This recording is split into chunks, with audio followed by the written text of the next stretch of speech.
Naglabas ng pahayag si Kingdom of Jesus Christ Pastor Apollo Kibuloy tungkol sa pagtatago niya dahil sa mga kasong kinakaharap niya. Ang giit niya, pinoprotektahan lang niya ang kanyang sarili at nakatutok si John Consulta.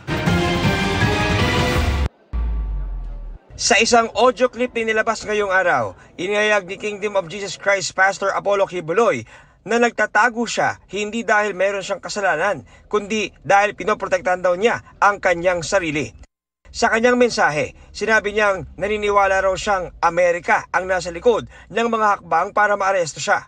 Hindi ako mo-attend sa kanilang mga hearing kasi pinoprotektahan ko yung sarili ko kasi alam ko ng lahat ng ito ay patibong lamang upang ang endgame ay magawa nga nila na ako ay ilagay sa kamay ng mga puti.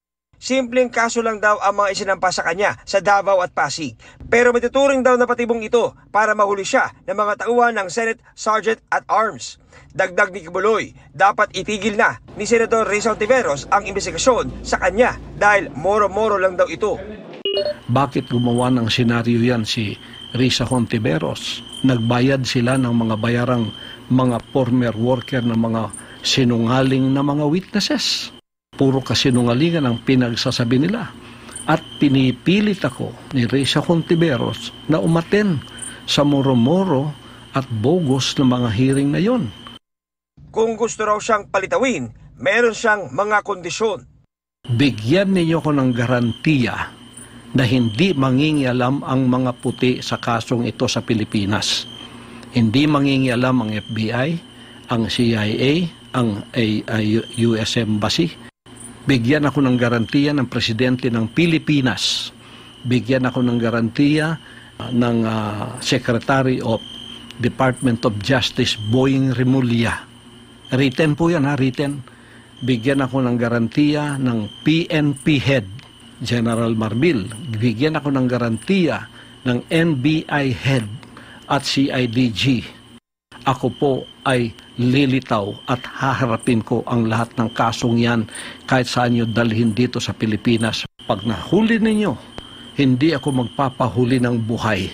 Barilin na lang ninyo ako. Nakaharap si Kibuloy ng mga kasong child abuse at sexual abuse base sa inilabas na arrest warrant ng isang korte sa Davao.